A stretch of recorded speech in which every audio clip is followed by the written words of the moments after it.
దేవుని నామమునకు స్తోత్రం కలుగును గాక. మీ అందరికీ నా యొక్క హృదయపూర్వక వందనాలు తెలియజేస్తున్నాను. మరొక సంవత్సరము లెంట్లో మనం పాల్గొనడానికి దేవుడు మనకిచ్చిన గొప్ప ధన్యతను బట్టి, భాగ్యం బట్టి మీకు దేవునికి వందనాలు, స్తోత్రాలు చెల్లిస్తున్నాను. నేను యాక్చువల్గా బైబిల్ గ్రంథంలో లెంట్ గురించి లేకపోయినప్పటికీ కూడా మరి చాలామంది లెంటు పాటించడానికి కారణం ఏంటి అని మనం ఆలోచన చేసినప్పుడు ఆధ్యాత్మికమైన జీవితంలో మరి ఎదగడానికి ఇదొక మంచి ఒక సదవకాశంగాను నియమంగాను తీసుకోవడం కారణమండి. అసలు ఇక లెంట్ ఎలాగొచ్చింది అని మనం ఆలోచన చేసినప్పుడు ఆదిమ క్రైస్తవులు మరి యేసుప్రభువారి యొక్క మరణ పునరుద్ధానాలను జ్ఞాపం చేసుకుంటూ 3 దినాలు ఆచరించేవారు. కాలక్రమేణా మరి కాన్స్టంటైన్ చక్రవర్తి నెంబర్ 1 వచ్చిన తర్వాత 325 క్రీస్తు శకంలోని మరి నైస్య సభలోని మరి 3 దినాలు కాదు 40 దినాలు మనం పాటించినట్లయితే ఆధ్యాత్మికమైన జీవితం మరింత మెరుగుపడుతుందని చెప్పి ఒక ఆలోచన తీసుకొచ్చారు. దాన్ని అక్కడున్న వారందరూ ఓకే చెప్పడంతో మరి అది రాను రాను కూడాను ప్రతి ఒక్కరికి కూడాను మరి పబ్లిక్ కావడము అలాగనే పాటించడం అనేది జరిగింది. సో మరి లెంటు ప్రతి సంవత్సరం కూడాను ఒకే తేదీలోని ఒకే నెలలో రాదు, ఎందుకని సందేహం మనకు వస్తూ ఉంటుంది. మరి ఈస్టర్ మరి జనవరి కానీ న్యూ ఇయర్ కానీ లేకపోతే క్రిస్మస్ కానీ మరి ఒకే నెలలోని ఒకే తేదీలో వస్తాయి కదా, వారాలు మాత్రమే మారుతాయి అని చెప్పి ఇక్కడ మనం అనుకునేటప్పుడు మరి ఈస్టర్ను ఏ రీతిగా లెక్కిస్తారు అని మనం ఆలోచన చేసినప్పుడు చంద్రుని యొక్క పరిభ్రమణాన్ని బట్టి లెక్కిస్తారు. కాబట్టి మరి ఈ యొక్క మార్చ్ ఈస్టర్లోని మరి ఎప్పుడైతే పౌర్ణమి వస్తుందో పౌర్ణమి వచ్చిన తర్వాత మొదటి ఆదివారమే వచ్చేది ఈస్టర్. ఇక ఈస్టర్ నుంచి వెనక్కి 46 దినాలు మనం లెక్కిస్తే బుధవారం వస్తుంది. అక్కడ నుంచి భస్మ బుధవారం ప్రారంభం అవుతుంది. ఈ యొక్క 46 దినాల్లోని 6 ఆదివారాలు వస్తాయి. 6 ఆదివారాలు మనం జ్ఞాపం చేసుకునేటప్పుడు ఆదివారం పునరుద్ధాన దినం కాబట్టి దీనిలో లెక్కించరు. 40 దినాలని మరి ఉపవాస శ్రమకాల దినాలుగాను సిలువ ధ్యానకు మరి దినాలుగాను వీటిని భావిస్తారు. సో ఇవి మనం జ్ఞాపం చేసుకునేటప్పుడు దేవుడు యేసుప్రభువారు ఈ లోకంలోని మరి ఆయన పరిచర్యకు ముందు 40 దినాలు మరి ఉపవాసం ఉండి దేవుని యొక్క సన్నిధానంలోని మరి ఆయన ఆధ్యాత్మికమైన జీవితంలోని మరి సంపూర్ణమైన మానవుడిగా సంపూర్ణమైన దేవుడిగా ఈ లోకంలో ఉన్నారు. కాబట్టి ఆయన పరిచర్య కొనసాగించడానికి 40 రోజులు ఉపవాసం ఉన్న రీతిగాని ప్రతి ఒక్కరు అంటే చాలామంది చాలా డినామినేషన్స్ వారు 40 దినాలు కూడాను ఒక వ్రతంగా తీసుకోవడానికి కారణమవుతుంది. సో ఇది వసంతకాలంలోనే ఏర్పాటు చేయడానికి ఇష్టపడ్డారు పెద్దలు. ఎందుకు అని మనం ఆలోచన చేసినప్పుడు వసంతకాలంలోని చెట్లన్నీ కూడాను పాతవి ఎండిపోయినవి ఆకులన్నీ చిగిర్చి మరలా నూతనమైన ఆకులతోటి కృతదనంతో ముందుకి వస్తాయి. మనందరికీ అందంగాను ఆహ్లాదకరంగాను కనబడే విధంగా తయారవుతాయి చెట్లు. సో ఇప్పుడు దీని తాలూకా కాన్సెప్ట్ ఏంటి అని మనం ఆలోచన చేసినప్పుడు మరి భస్మ బుధవారంతో ప్రారంభించబడిన ఈ యొక్క లెంట్ డేస్ అన్ని ఈస్టర్ తోటి ముగించబడతాయి. ఇక భస్మ బుధవారం దినాన్ని మనం జ్ఞాపం చేసుకునేది ఏంటంటే మరి మనిషి ఒక మట్టితో చేయబడ్డాడు కాబట్టి మన నుంచి చేయబడిన వారు తిరిగి మన్నైపోతారు అని మనం జ్ఞాపం చేసుకుంటాం. రెండవది మనం జ్ఞాపం చేసుకునేటప్పుడు భస్మము బూడిద ధూళి ఇవన్నీ కూడాను బైబిల్ గ్రంథంలో దేనికి సాదృశ్యంగా ఉన్నాయి, దాని ద్వారా దేవుడు మనకి ఏంటి నేర్పిస్తున్నారు అన్నది మనం నేర్చుకుంటాం మనం. సో ఇప్పుడు ఇక లెంట్లో కూడాను మనం నేర్చుకోవాల్సినవి ఏంటి అని మనం ఆలోచన చేసినప్పుడు ఈ యొక్క దినాన్ని ఈ యొక్క లెంట్ సీజన్లోని ఆధ్యాత్మికమైన జీవితంలో నిజంగా మనము చిగర్చాలి, ఇంకా బలపడాలి అని అనుకునేటప్పుడు మన యొక్క జీవిత ప్రయాణంలో మనకి కూడాను కొన్ని ఎడిషన్స్ ఉండాలి, అలాగనే సబ్ట్రాక్షన్స్ ఉండాలి. దేవుడు కోరుకునేది అదే. మన యొక్క జీవితంలోని దేవునికి మనకి ఏమైతే అడ్డుబండగా ఆటంకాలకు వస్తున్నాయో ఎండిపోయిన ఆకులు రాలిపోయినట్లుగా అవి మనం తీసివేసుకోవాలి. అలాగనే మరి దేవునికి మనకి ఏదైతే మరి సన్నిహిత సంబంధ బాంధవ్యం కలుగు చేస్తుందో వాటిని మనం కలుపుకుంటూ వాటిని మనము మరి ఆస్వాదిస్తూ యాక్సెప్ట్ చేస్తూ ముందుకి కొనసాగాలని దేవుడు కోరుకుంటున్నాడు. సో ఈ యొక్క దినాన్ని మనం జ్ఞాపం చేసుకునేటప్పుడు మరి చాలామంది ఉపవాసం చేస్తారు కదా, ఈ యొక్క ఉపవాసాలు ఎన్ని రకాలు, నియమాలు ఏంటి, నిబంధనలు ఏంటి అని మనం ఆలోచన చేసినప్పుడు మరి గ్రీక్ భాషలోని మరి ఉపవాసంను నిష్ఠయ అంటారు. నిష్ఠయ అనే మాటకు మరి కొన్ని రకాలైన అర్థాలు వస్తాయి. ఆ యొక్క అర్థాలు ఏంటి అని మనం చూసుకునేటప్పుడు ఫస్ట్ ఆఫ్ ఆల్ మనం జ్ఞాపకం చేసుకునేది సంపూర్ణమైన ఉపవాసము, రెండవది అసంపూర్ణమైన ఉపవాసము, మూడవది మనం చూసుకునేటప్పుడు సాధారణమైన ఉపవాసము, full fasting, partial fasting and normal fasting. ఈ మూడు కూడాను మరి లోకంలోని చాలామంది కూడాను వాళ్ళకి ఏదైతే అనుకూలంగా ఉంటుందో దాన్ని చేయడానికి ఇష్టపడుతూ ఉంటారు.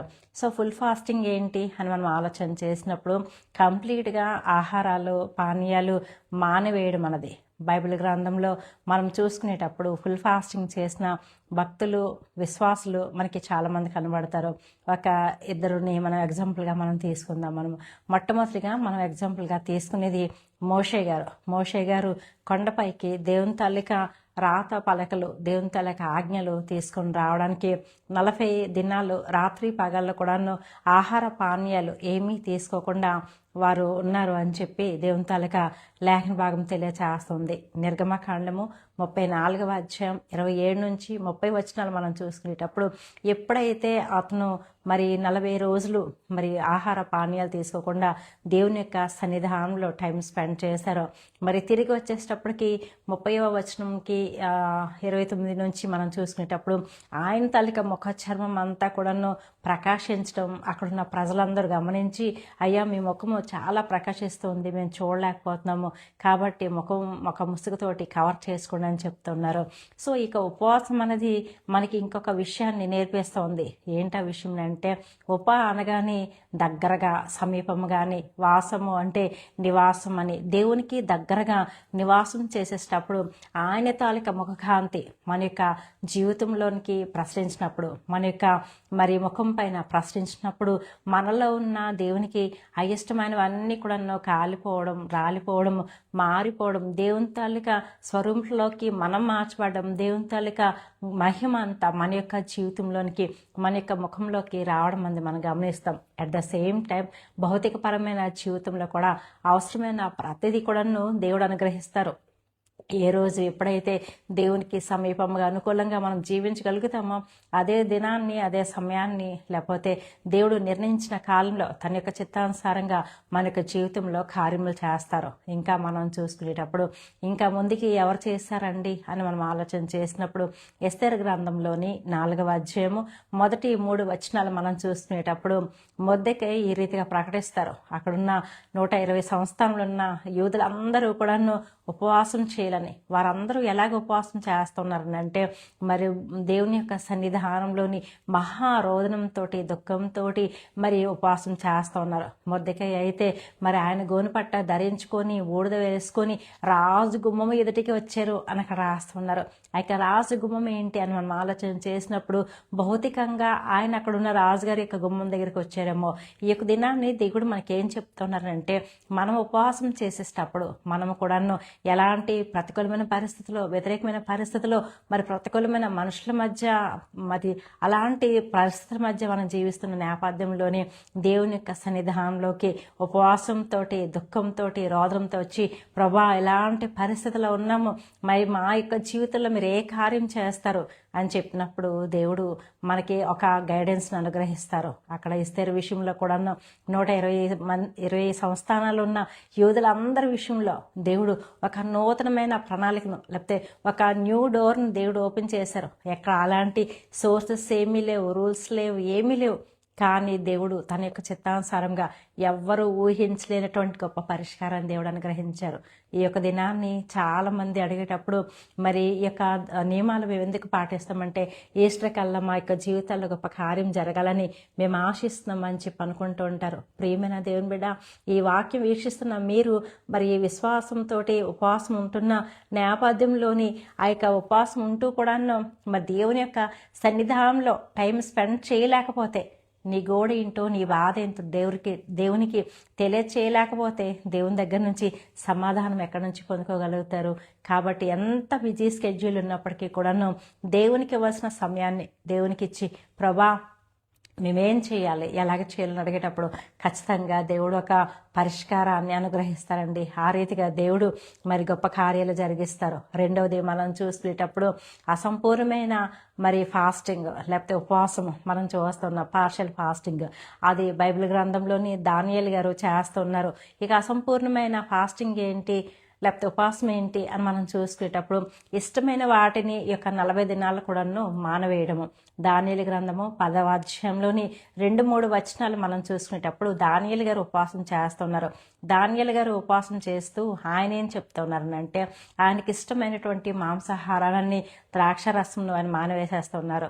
కాబట్టి చాలామంది ఈ కలెంట్ సమయంలోని మరి వాళ్ళు కూడాను మరి మాంసాహారం తినడం మానేయడం, లేకపోతే ఇంకా రకరకాలైన నియమ నిబంధనలు చేస్తూ ఉంటారు. అయితే ఇవన్నీ పాటించాలా వద్దా అన్న విషయం మనం ప్రక్కన పెడితే ఫస్ట్ మనం దేవునికి దగ్గరగా సమీపంగా జీవించాలి.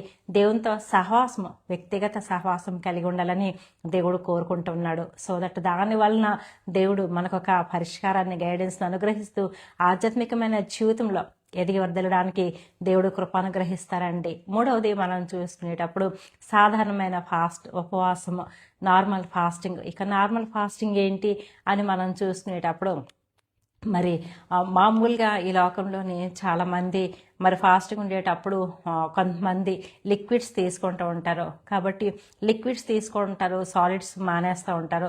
కాబట్టి బైబిల్ గ్రంథంలో మనం చూసుకునేటప్పుడు యేసు ప్రభువారు ఈ లోకంలో ఉండి ఆయన పరిచర్యకు ముందు 40 దినాలు ఉపవాసం చేసిన తర్వాత ఆకలి గొనగా అని రాస్తున్నారు. మత్తయి రాసిన సువార్తలోని 4వ అధ్యాయం 2-3 వచనాలు మనం చూసుకునేటప్పుడు ఆయన ఆకలి గొనగా అని చెప్తున్నారు. దీనికి కామెంటేటర్స్ ఏమని చెప్తున్నారంటే ఒకవేళ ఆయన పానీయాలు తీసుకున్నారేమో, అందువలన అక్కడ ఆయనకి ఆకలి కొన్నారు కానీ దాహం కొనలేదు అని రాస్తున్నారు. సో ఇక జీవిత ప్రయాణంలోని మనము కూడాను చాలా మంది కూడాను మరి సాధారణమైన ఫాస్టింగ్ తీసుకుంటారు. ఎందుకనంటే ఇంకా ఈ రోజుల్లో నవేడేస్కి వచ్చినప్పటికీ చాలామందికి హెల్త్ ఇష్యూస్ ఉండడం వలన ఖచ్చితంగా ఏదో ఒక ట్యాబ్లెట్ వేసుకోవాలి, ఏదో ఒక మెడికేషన్ వేసుకోవాలి, ఎలాగ ఫాస్టింగ్ చేయాలి, ఏ టైమింగ్స్ చేయాలని అడిగేవాళ్ళు లేకపోలేదు. ఈ యొక్క దినాన్ని మనం జ్ఞాపకం చేసుకునేటప్పుడు మన యొక్క ఉపవాసము దేవునితో సహవాసంగా మారాలి.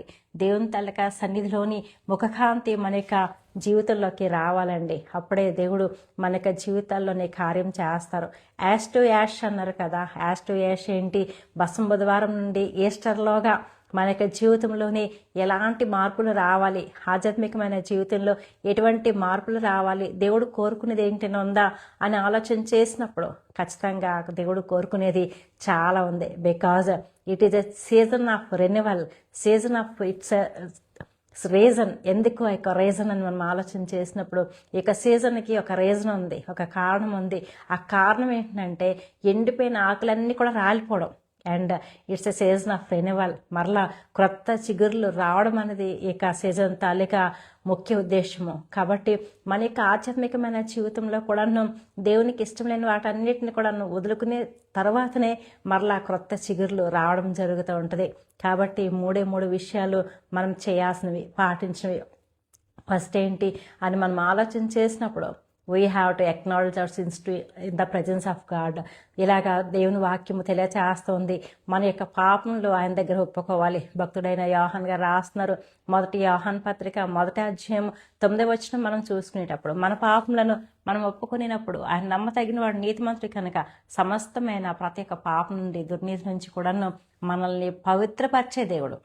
సో దేవునికి మనకి కూడాను అడ్డుబండలుగా, ఆటంకాలుగా వచ్చేవి ఏంటినంటే మన తాలూకా వ్యతిరేకాలు, అతిక్రమాలు, మన తాలూకా పాపాలు, మన తాలూకా బలహీనతలు, మన తాలూకా భక్తిహీనత. ఇవన్నీ కూడాను దేవుని తాలూకా సన్నిధానంలోనే ఒప్పుకొని విడిచిపెట్టాలి. ఒప్పుకోవడం మాత్రమే కాదు, వాటిని విడిచిపెట్టుకోవాలి. విడిచిపెట్టుకునే తర్వాతనే మన యొక్క జీవితంలోని దేవునికి స్థానం ఉంటుంది. దేవునికి స్థానం ఉండేటప్పుడు ఆయన రూల్ చేస్తారు. అప్పుడు ఆయన రూల్ చేసినప్పుడు జీవితంలో గొప్ప కార్యాలన్నీ దేవుడు జరిగిస్తారండి. నినివే పట్టణస్థులు కూడాను ఉపవాసం చేస్తూ ఉన్నారు. అక్కడ రాస్తున్నారు కదా, యోనా గ్రంథం మనం చూసుకుంటే 3వ అధ్యాయంలోని మరి యోనా రాజుగారు, ఆ యొక్క నినివే పట్టణపు రాజుగారు యోనా ఎప్పుడైతే ప్రకటించారో వెంటనే ఆ యొక్క నినివే రాజుగారు, నేను రాజుగారిని కదా అని అనుకోకుండా ఆయన తలకి సింహాసనాన్ని, ఆయన తలకి కిరీటాన్ని, రాజవస్త్రాలని అన్నీ విడిచిపెట్టేశారు. ఆ మూమెంట్లోని కేవలము దేవుని తాలూకా దయను పొందుకోవడానికే ఆయన ఎత్తుక్కున్నారు.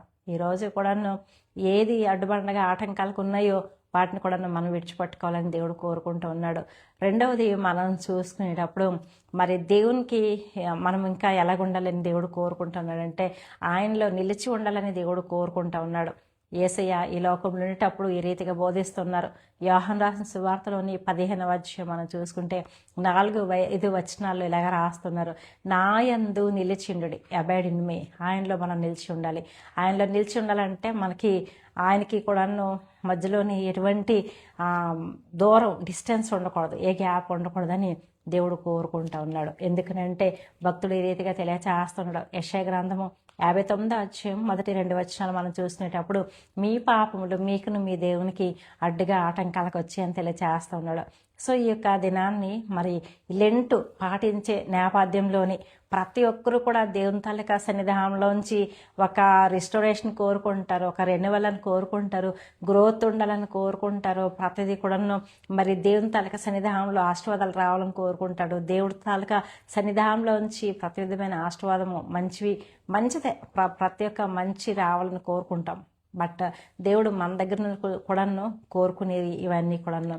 కాబట్టి ఈ యొక్క దినాన్ని పరిశుద్ధాత్మ దేవుడు మనతో మాట్లాడుతున్నారు. ఎప్పుడైతే మనము ఏ రీతిగా చేస్తామో దేవుడు మన తాలూకా జీవితంలోని ఆధ్యాత్మికమైన జీవితాల్లో, దైనందిన జీవితంలో ఎలాగా మారుస్తారంటే యాష్ టు గ్లోరీగా మారుస్తారు దేవుడు.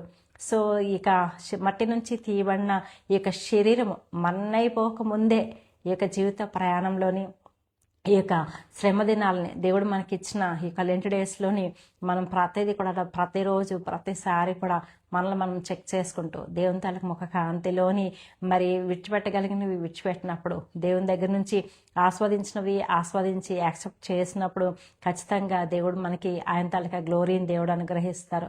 కాబట్టి ఆయన గ్లోరీని ఎలాగ అనుగ్రహిస్తారు ఏంటి అని మనం చూసినప్పుడు యెషయా గ్రంథకర్త రాస్తున్నారు. యెషయా గ్రంథము 61వ అధ్యాయం 3వ వచనం మనం చూసుకునేటప్పుడు మరి ఆయన బూడిదకు ప్రతిగా భూదండను దేవుడు మనకి అనుగ్రహిస్తారు అని రాస్తున్నారు. మరలా ఎవరికైతే దేవుడు ఏమైతే అనుగ్రహిస్తారో బైబిల్ గ్రంథంలో మనం చూసినప్పుడు పౌలు గారు ఇలాగ రాస్తున్నారు. ఆయన మన తాలూకా దేన శరీరంను ఆయన మహిమగల శరీరంగా మారుస్తారు. మహిమగల శరీరంగా మార్చి ఆయన తాలూకా వస్త్రాలు, ఆయన తాలూకా కిరీటము, ఆయన తాలూకా రాజ్యము, ఆయన తాలూకా సింహాసనాన్ని దేవుడు అనుగ్రహిస్తారండి. సో ఇవన్నీ కూడాను మరి ఎప్పుడో వస్తాయి కదండి చనిపోయిన తర్వాత అని అనుకునేటప్పుడు, చనిపోయిన తర్వాత అవన్నీ రావాలనుకుంటే భూమి మీద ఉన్నప్పుడే మనం వీటన్నిటిని కూడాను సంపాదించుకోవాలి. అలాగని ఎప్పుడైతే ఇవి సంపాదించుకునే ప్రయాణంలో మనం ఉంటామో ఇక్కడ భూమి మీద ఉన్నంత కాలం కూడాను దేవుడు మన యొక్క జీవితాల్లో కూడా గొప్ప కార్యాలు చేస్తారు. యోనా గ్రంథం మనం చూసుకునేటప్పుడు నినివే రాజు గారు అక్కడున్న ప్రజలందరూ కూడా ఎప్పుడైతే ఇలాగా ఉపవాసం ఉండి దేవుని తాలూకా సహవాసాన్ని కోరుకున్నారో, దేవుని తాలూకా దయని కోరుకున్నారో వాళ్ళందరూ రక్షించబడి సురక్షితంగా ఉన్నట్లు మనం చూస్తూ ఉన్నాము. అలాగనే మొర్దెకయి 120 సంస్థానంలో ఉన్న యూదులందరూ కూడా ఎప్పుడైతే ఇటువంటి రీతికి ఉపవాసం చేశారో వాళ్ళందరూ కూడాను మరలా రక్షించబడి వాళ్ళందరూ కూడా సేఫ్ జోన్లో ఉండి శుభదినాలు విందు దినాలు జరుపుకునేలాగిన దేవుడు కార్యం జరిగించారండి. పండగ దినాలు జరుపుకున్నారు. వాళ్ళందరూ కూడా ఒకరికొకరు బహుమానాలు అనుగ్రహించుకున్నారు. ఆ తర్వాత ఇంకా మనం చూసుకునేటప్పుడు మరి మోషే గారు కూడాను ఉపవాసం చేసిన తర్వాత ఆయన కూడాను దేవుని దగ్గర నుంచి దేవుని తాలూకా ఆజ్ఞలో తీసుకొని రావడానికి ప్రజలందరికీ కూడాను అందజేయడానికి దేవుడు గొప్ప కార్యం చేశారు. అలాగే యేసుప్రభువు వారు కూడాను ఆయన మరి ఉపవాసం ఉండి బలమైన పరిచర్య చేశారు. మరి లాస్ట్ వరకు కూడాను ఏ యొక్క ప్రణాళిక కొరకైతే వచ్చారో అదంతా కూడా నెరవేర్చుకొని ఈరోజు మన అందరికీ ఒక మాదిరికరంగా ఉన్నారండి. కాబట్టి ప్రియమైన దేవుని బిడ్డలారా, ఈ యొక్క శ్రమ దినాలు లేకపోతే ఇక లెంట్ డేస్ పాటించాలనుకుంటున్నా మీకు, లేకపోతే లెంట్ డేస్ వచ్చాయి కదా, ఈ యొక్క లెంట్ డేస్లోని మాకు దేవుడు కార్యం చేయాలని ఆశిస్తున్నా మీకు కూడా ఈరోజు దేవుడు శ్రేష్టమైన వాగ్దానం ఇస్తున్నారు. యెషయా గ్రంథం 61:3 మరి బూడిదకు ప్రతిగా పూదండను అనుగ్రహిస్తానని చెప్పి దినాల్లోని దేవుడు మీకు ఆధ్యాత్మికమైన జీవితాల్లో, దైనందిన జీవితాల్లో గొప్ప కార్యాలు చేయాలి. అట్ ద సేమ్ టైం ఆధ్యాత్మికమైన జీవితాల్లో ఇంకా ఎదిగి వదులుతూ ఆయన తాలూకా స్వరూపంలోకి రావాలని కోరుకుంటున్నాను. కాబట్టి దేవుడు ఎక్కడెక్కడ ఏ కోణాల్లోని మరి అపవాది వేసిన బంధకాలు కట్లన్నీ కూడా దేవుడు తెంచివేసి దేవుడు మీ కొరకు మరి పొందుపరిచిన లేకపోతే దాచుంచిన దీవెనలు ఆశీర్వాదాలు మీరు పొందుకోవాలి. అనేకులకు ఆశీర్వాదకరంగా ఉండాలి. అనేకులు కూడా ఆశీర్వదించబడాలి, దీవించబడాలని కోరుకుంటూ కొద్ది మాటలు ముగిస్తున్నాను. Thank you and God bless.